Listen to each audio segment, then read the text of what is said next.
name is Farrukh, and I'm an engineer by profession. I work for one of the largest energy companies in Pakistan. And as a part of my job, we work in these remote locations all across Pakistan.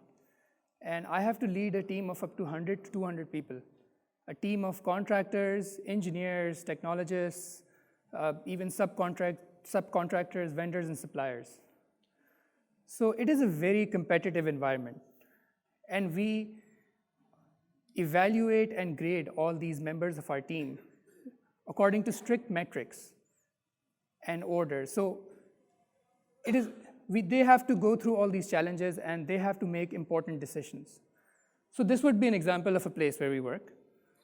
So this is in the middle of nowhere, and we often face extreme temperatures. And on the top of all that, we have these challenges. So why do we have this? Why do we have such strong metrics, such strong quality objectives? It's because of this. Because if we don't perform according to our standards, we have catastrophes.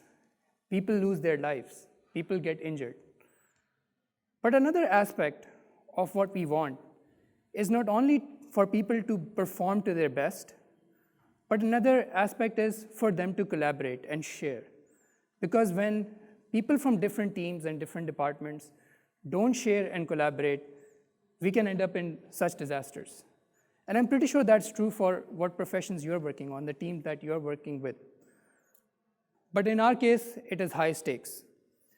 Some of these projects have budgets of up to $20 million.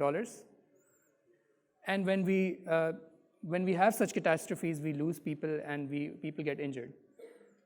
So how do we solve this problem? On one end, people have to be competitive and meet deadlines and meet metrics. And on the other hand, they have to build relationships, work together, and look out for each other. So what we do is we ask them to be selfish. Yeah, that might not make sense, but let me show you how it works. So this is the pyramid of selfishness right here. And you can see that you can prioritize your own work. You can get more selfish, and you're competitive, and you want the best of you. So you're withholding information. But the highest level of selfishness is actually sharing and collaborating. How does that work?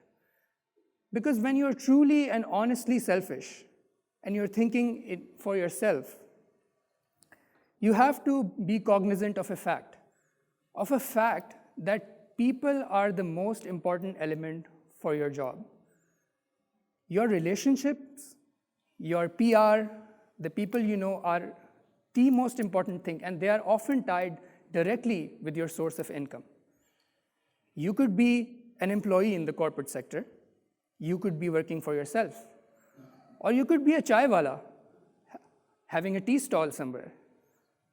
What matters the most is people. People are customers, people are your colleagues. And if you're working for a company, and when you quit your job, these are the people that will get you your next job, that will get you your promotion. Some of them might end up being your boss. So that is how we encourage people in our teams to think. This is how they actually reach out and help their colleagues. Because guess what? If you help your colleagues and your peers, they will remember you. They will remember you if they move to another company and they're considering different candidates to refer to. They'll probably think of you, right? So you should be so selfish that you should reach out to these people and reach out to your colleagues. So this is how we solve this conundrum for ourselves. But to think in the wider aspect of this, right? So we have these locations, and we are a for-profit institution that works on its self-interests.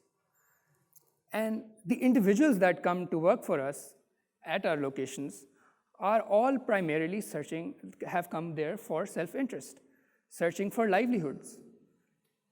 One of a very emotional term that I hear from some of my team members are, "Sir, rozi ke liye aaye hain." And that has a deep meaning to them, because they are here for their families back home. They have to work far from home for up to 28 days in such tough conditions, just so that they can feed their family, they can give a better life to their loved ones. We often hear that Pakistan is an intolerant society. We have ethnic, religious tensions, and people don't get along with each other, we are divided. But an interesting thing happens when we are at such locations in Pakistan. There are people coming from different ethnic, religious, social, political backgrounds, and they all come to our site with their conflicts, with their grudges, with their biases. And yet when they come to our location and they work together, they leave that all behind. We achieve the most challenging milestones, and we make the most hardest decisions at our work, and these people work together, they build relationships, they become so strong in their relationships that they look out for each other, because that is what is needed here. So what really inspired all this to become such a utopia? Self-interest, selfish interests, selfish interests of the organization, selfish interests of the people that came here to work for us. So self-interest has been a force of good. We just haven't noticed it yet.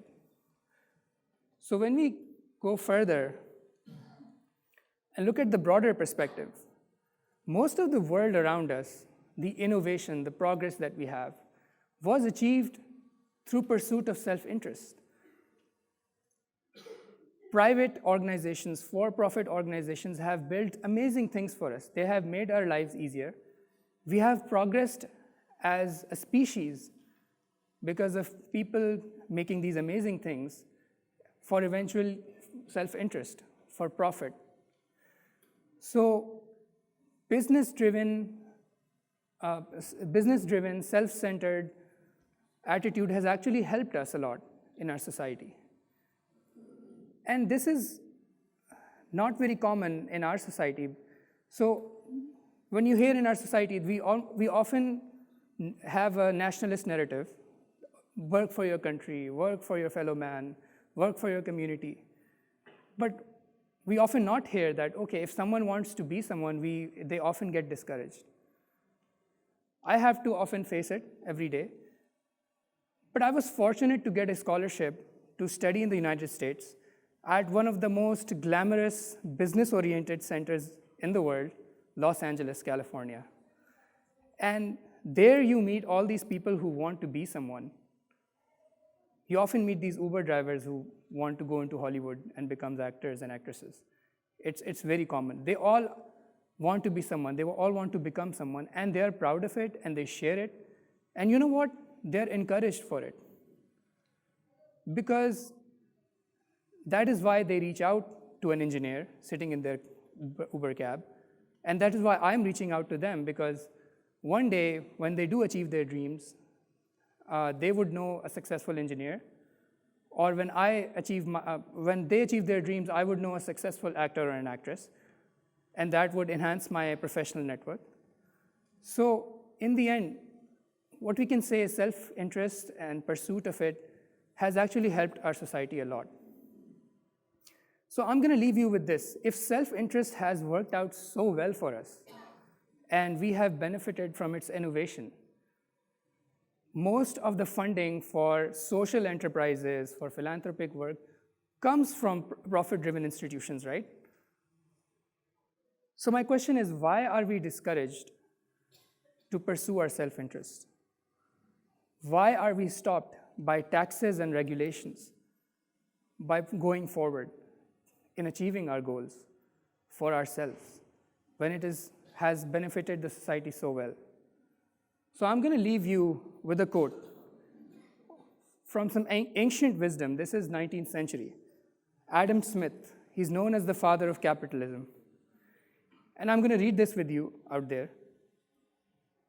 By pursuing his own interests, he frequently promotes that of the society more effectively than when he really intends to promote it. This is from Wealth of Nations, one of the most famous books, and it played a monumental role in making the Constitution of the United States. Thank you.